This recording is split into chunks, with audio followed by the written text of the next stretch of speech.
Feche os olhos e imagine-se no fogo cruzado de uma insurgência jihadista. Marda. Você é um civil comum em uma vila comum, longe de uma grande cidade, fazendo o possível para cuidar de uma família comum. Apesar dos recursos muito limitados e ainda menos dinheiro, você consegue se virar.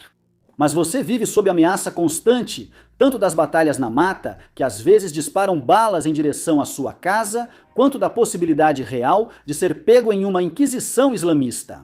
Se desconfiarem de você ou da sua vila, as consequências podem ser graves. Os jihadistas vão surgir, reunir você e seus compatriotas, e conforme as informações que obterem, você pode perder tudo, até a vida.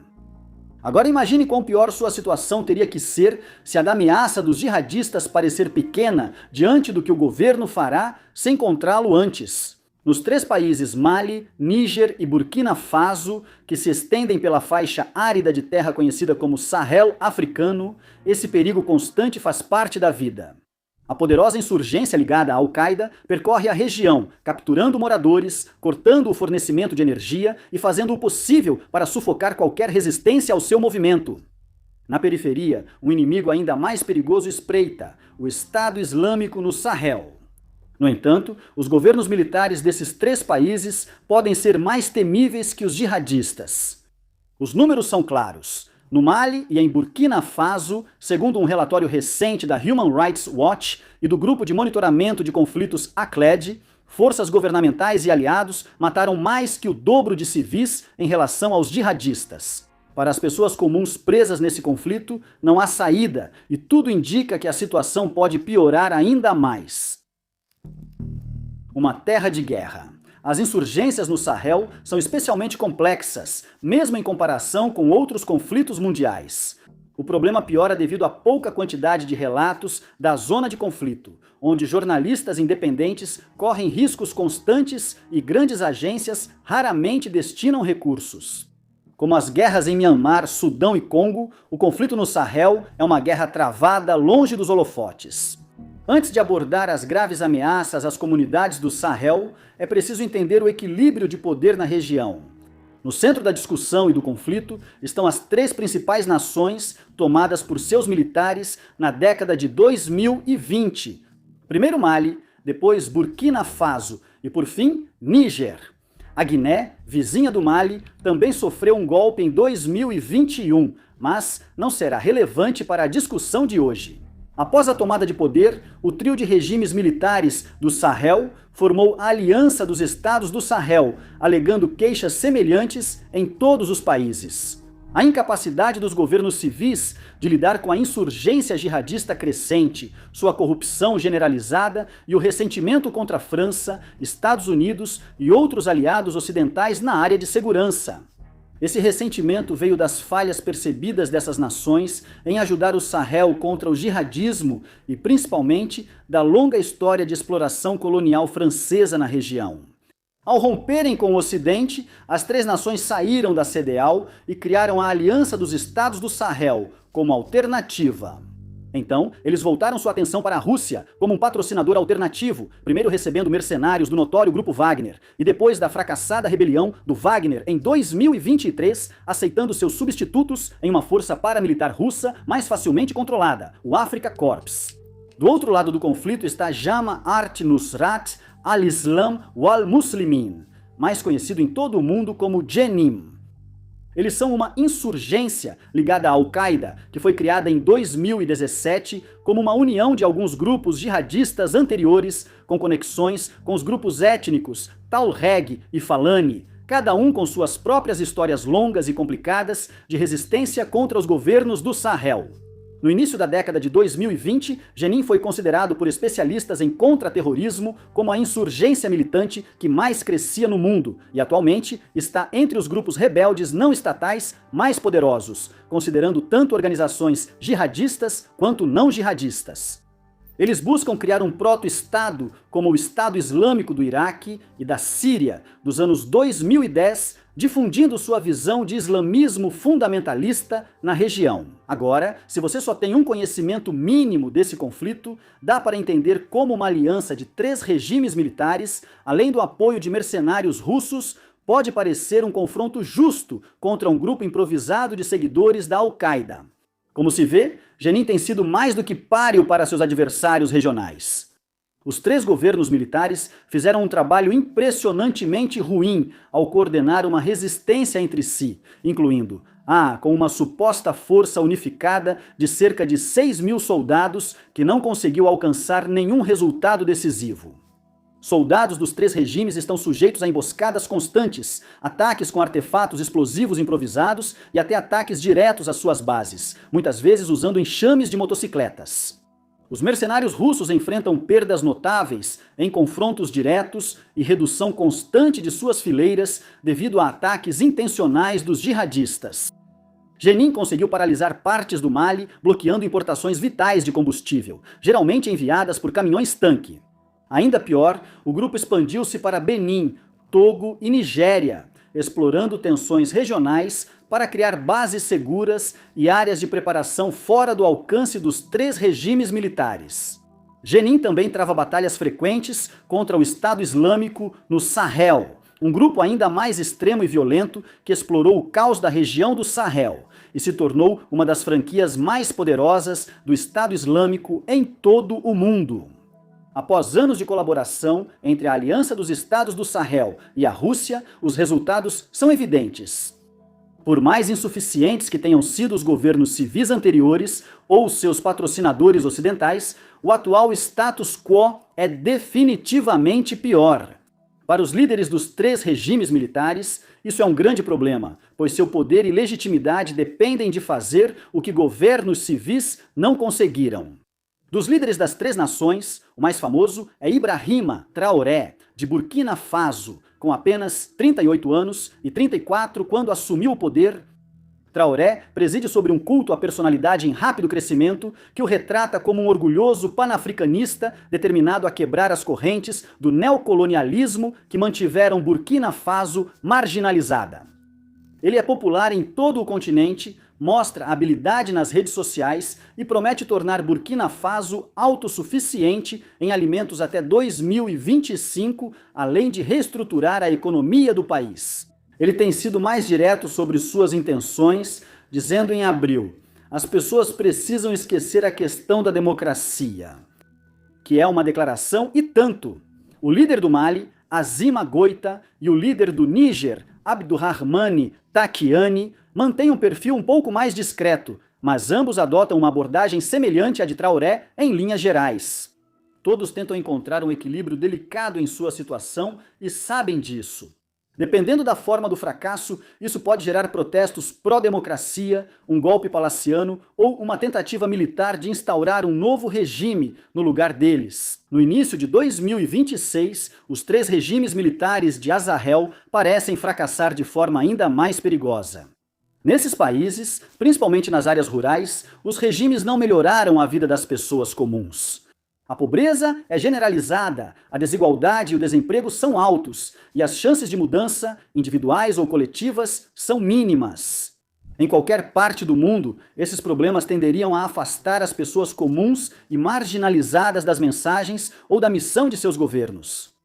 Mas nesta região, onde ideologias jihadistas e fundamentalistas islâmicas já predominam, as persistentes condições socioeconômicas e falhas do governo criam um ambiente ideal para o recrutamento por movimentos como o Jenin. As pessoas comuns tenderiam a simpatizar ainda mais com jihadistas caso os governos militares do Sahel também cometessem abusos frequentes contra a população. Se isso parece uma preparação retórica para que possamos contar a você sobre todas as atrocidades incríveis que esses exércitos nacionais cometeram nos últimos anos, então parabéns, você acertou em cheio. Os exércitos de Mali, Níger e Burkina Faso nunca se destacaram pelo tratamento justo aos civis, mas a situação piorou muito após a chegada dos regimes atuais.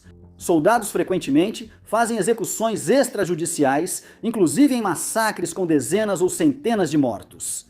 Pessoas comuns, jornalistas e ativistas de direitos humanos frequentemente são vítimas de desaparecimento forçado pelas forças estatais, e sobreviventes relatam tortura institucionalizada. Burkina Faso, em especial, passou a recrutar jornalistas e opositores políticos à força para atuarem na linha de frente. E em todas as 3 nações, os militares utilizam a violência de gênero de uma forma que simplesmente não podemos descrever com precisão, se quisermos que este episódio continue disponível no YouTube. A violência frequentemente atinge grupos étnicos minoritários, tornando-os vítimas de tratamentos horríveis. A presença de mercenários russos, do grupo Wagner ou do corpo africano, agravou essas questões, com eles frequentemente orientando como usar crimes contra a humanidade para obter mais impacto. E essa é uma frase e tanto. Mas, por pior que a situação parecesse há apenas algumas semanas, um relatório recente da Human Rights Watch revelou que a verdadeira dimensão do problema é ainda pior. Esse relatório de 316 páginas, intitulado com o subtítulo Ninguém Pode Fugir, foca principalmente em Burkina Faso. Desde 2023, o relatório indica que mais de 1.800 civis tiveram a morte confirmada na insurgência em Burkina Faso, além de dezenas de milhares de deslocados. Segundo a Human Rights Watch, o governo de Burkina Faso e milícias aliadas cometeram mais que o dobro de assassinatos de civis em relação ao Jenin e ao Estado Islâmico. O relatório denuncia explicitamente os abusos horríveis de Burkina Faso e acusa o país de limpeza étnica de civis do grupo minoritário Falani. Segundo o diretor executivo da Human Rights Watch, a dimensão das atrocidades em Burkina Faso é impressionante, assim como a pouca atenção global à crise. Agora, infelizmente, a história só piora daqui em diante, mas antes de seguir, é hora do anúncio da Frontes.co. Frontes.co é o site premium da nossa equipe, um portal de notícias em texto e um só lugar para análise de conflitos globais. No Frontes.co, contamos com jornalistas premiados e especialistas para oferecer insights essenciais sobre guerras, tensões e a geopolítica que moldam nosso mundo. Oferecemos episódios exclusivos em vídeos semanais e uma sala de briefing com uma seleção complementar de histórias que passam despercebidas ao redor do mundo. Também no Frontes.co oferecemos um boletim informativo por e-mail 2 vezes por semana, totalmente gratuito e sem necessidade de cadastro, onde fornecemos atualizações regulares sobre este conflito no Sahel, assim como outros pontos de tensão que costumam passar despercebidos. O boletim se chama War Fronts Weekly e você pode se inscrever usando o link na descrição abaixo. E o melhor de tudo, se você decidir se tornar um membro premium pelo Frontes.com, isso custa apenas $5 por mês ou $50 por ano. Acesse o site e assine o War Fronts Weekly para receber novidades sobre o Sahel e outras zonas de conflito ao redor do mundo. Grandes males. Agora, no centro do conflito em andamento no Sahel, existe uma contradição que parece desafiar a própria lógica. Esta é uma guerra onde, de um lado, encontramos uma insurgência jihadista extraordinariamente poderosa em Jenin, assim como uma das filiais regionais mais temidas do Estado Islâmico. Esses são, sem dúvida, os vilões. O relatório da Human Rights Watch enfatiza isso. Anos de excelentes reportagens especializadas sobre o conflito no Sahel enfatizam isso. E para a posteridade, nós também vamos enfatizar isso. Mas isso realmente diz algo sobre um conflito desses. Se um grupo como o Jenin ou o próprio ISIS, de verdade, de alguma forma, não são os piores. E pelos números, eles simplesmente não são. Apesar de condenatório para Burkina Faso, o relatório está de acordo com a maioria das reportagens responsáveis sobre a crise do Sahel, onde as forças do país foram acusadas de violência contra seu povo. Ainda pior, há indícios de que o número de mortos está subnotificado. Nesta região, a violência ocorre principalmente em áreas remotas, com pouca documentação e observadores, e moradores relutam em falar com forasteiros, mesmo quando passam por lá. Como destaca o relatório da Human Rights Watch, o governo de Burkina tenta ativamente ocultar seus abusos.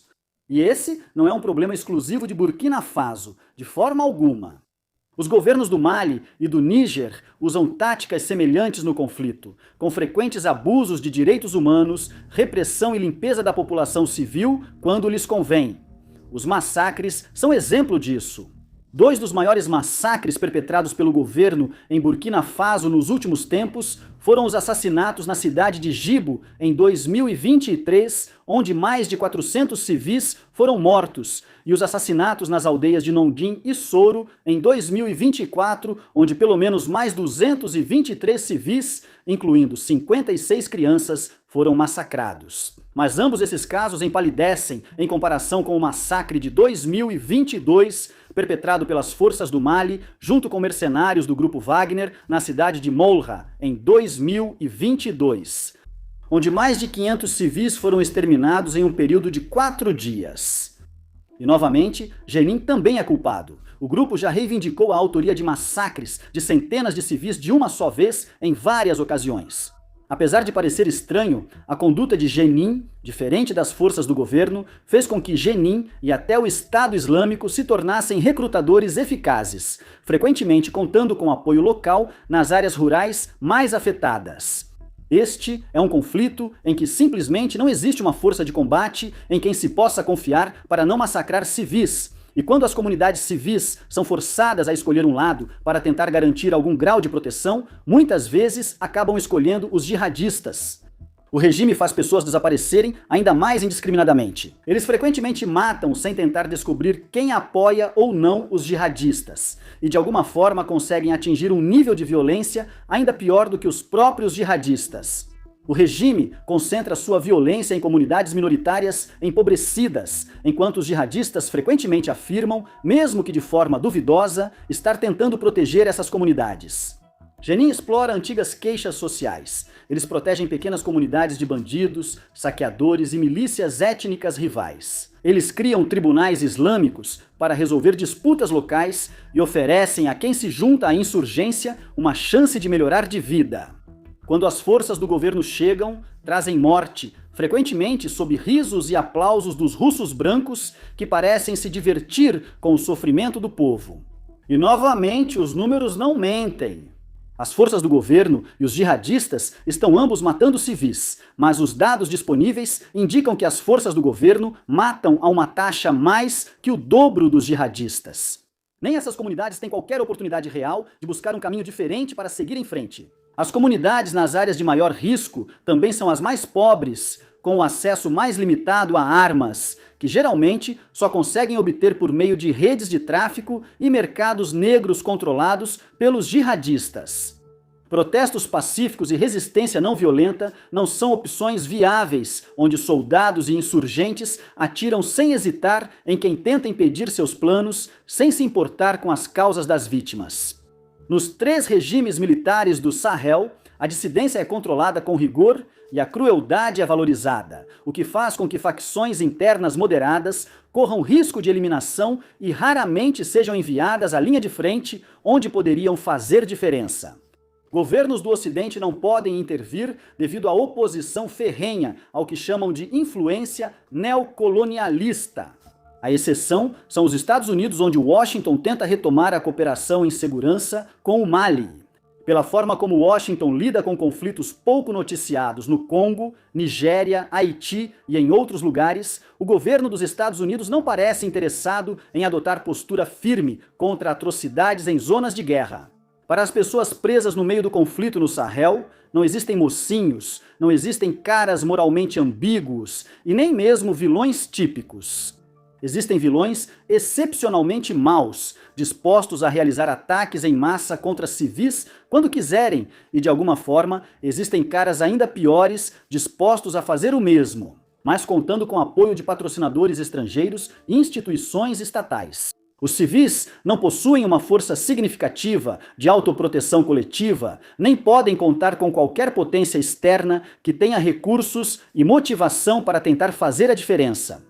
Eles estão à mercê de forças combatentes com total impunidade, enquanto a União Africana, o Bloco Regional, a CEDEAW, as Nações Unidas e todas as nações poderosas do mundo escolheram ficar de lado. O diretor executivo da Human Rights Watch disse isso da melhor forma, falando sobre Burkina Faso, com uma mensagem que deveria ter peso em todo o Sahel. Citando, o mundo precisa reconhecer a magnitude das atrocidades que estão acontecendo em Burkina Faso para pôr fim a elas. E ele está certo. Isso realmente precisa acontecer, mas todas as evidências disponíveis sugerem que isso não vai acontecer. E certamente não tão cedo. Obrigado por assistir.